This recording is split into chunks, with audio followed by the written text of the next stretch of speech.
my 5 lessons of life and leadership. Number 1 is to dream big. If you want people to follow you, if you want to have real goals in life, make them large enough that they count. Second is... Talk to us a little bit about your background and how you think about life and leadership.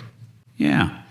Well, first, as far as my background, I grew up here locally, over in Yankton County in a rural area, and I grew up on a tobacco farm. I tell people that growing up on the farm really teaches you a lot of life's lessons. Gave me a great work ethic. I was taught some real values, and I think that has really helped me through life. And as I've gotten older, I've tried to identify some of the characteristics that I believe were important in some of my successes and try to share them with others. And I call them my 5 lessons of life and leadership. And they pertain to me, and hopefully some people can take something out of them for themselves. But my 5 are, is number 1, is to dream big. I think everybody, if you want people to follow you, if you want to have real goals in life, make them large enough that they count. So dream big.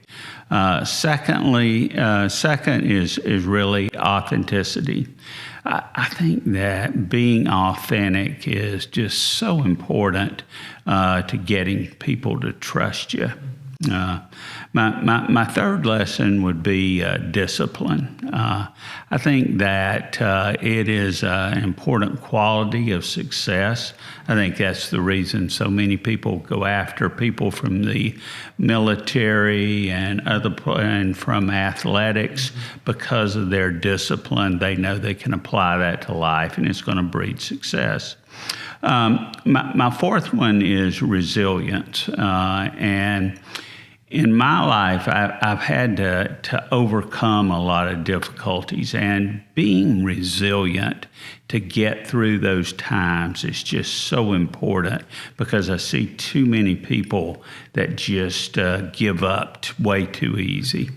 And the fifth one that I think is so important, I've tried to make God the foundation of everything that I do. And I think that's been key to my success, is having that spiritual component and knowing that what we're doing here in business is not the end all. It is just something that we're doing in this temporary time. So those are 5 lessons that have helped me. I like it. We'll dive into them a little more deep, but I sort of grew up in a farm when I was younger, a chicken farm. I don't know if that's the same. It counts. It does.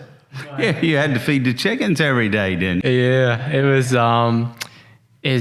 My aunt owned this chicken farm. We lived right beside her, so we always used to go up there during the week. And now you have the chicken farm, which has the bell, and then it carries the egg out to outside. We used to have to go inside and pick the eggs up. And it definitely taught me a little bit of hard work at a young age. And doing what I do now, sometimes I try to look back and I say, at least I'm not picking up eggs. Nothing wrong with it, just, there you a go. little differently. It inspired you. Yes, sir. Can you elaborate on the significance of aligning a business with the right values? Like you said, with all the 5 principles and assembling the right team, how do you think those factors contribute to success? Yeah. In all of my businesses, we established a set of values that we were all going to live by and we were going to operate by. And we made those very prominent to everybody in our company and anybody that wanted to join our company. We made sure that they understood that you have to live these values if you're going to be a part of Blue Rhino, if you're going to be a part of Primo, if you're going to be a part of the Winston-Salem Dash, you've got to live these values. And if you don't feel comfortable with them, that's fine. Maybe you just belong somewhere else. But there are no excuses. You break the values, you're not a part of the team anymore. So I think it's an important component that helped us. Mm-hmm. At Truliant, we're with you at every milestone, and your brightest dreams never have to fade. At Truliant, we help you shine. That's brighter banking. Truliant Federal Credit Union. I mean, having the right values is definitely the start of whether it's a company or a business or even in life. Because if you just don't have the right values, sometimes it's hard to move forward, putting God first. That's it. It's having the right set of morals, still doing what's right for others. And it comes back around when you do that. It is. It's how you treat other people. And we want to make sure that we're all on the same page about how we're going to treat each other, our customers, and our suppliers. And how do you maintain your conviction and determination to achieve success despite doubt from others, especially at the beginning, whenever you would say, hey, I'm going to accomplish this, and they'd kind of be like, oh yeah, but it's just kind of in there. Well, first of all, I was very fortunate in that my family, my father and grandfather, they inspired me to believe that I could accomplish anything I wanted to try to do, and it really came in handy because at an early age, I lost my father when I was a freshman in college, and shortly after, my grandfather committed suicide. So at the age of 19, I had to come home and take care of my mom and two younger sisters. And this is in the late 70s when interest rates were at 18 or 20%. Yeah, it was just a terrible time in the economy, and especially for our family personally. But the foundation that I had and that had been instilled in me got me through those tough times to go on and to accomplish some things that I knew I wanted to do.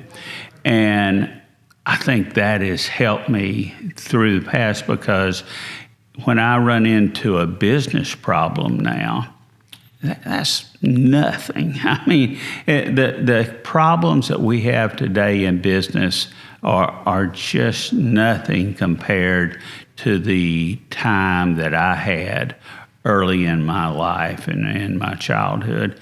And so getting through that has helped me to see that these other problems seem pretty small, and to just be disciplined and take them one at a time. Mm-hmm. And doing all that, I mean, that means putting the right pieces together, especially in your mind, which does take a lot of discipline. What did that process look like for you then and now? Well, I think when you start out, you always have a vision of where you're going, and I've always felt it's critical to be able to take that vision and be able to communicate it to people on the outside, not only to investors, which raising money is so important in starting any type of business and so on, but to recruit the best talent, other things. So the ability to take your vision and communicate it and to put it into a plan is critical to bringing together the pieces to make businesses a success. Mm-hmm. And steering a little bit away from that, what challenges do you see individuals face when they're generating ideas or they're trying to overcome obstacles? Yeah, when I see people starting businesses, and I look at a lot of young startup businesses and try to help as many of them as I can.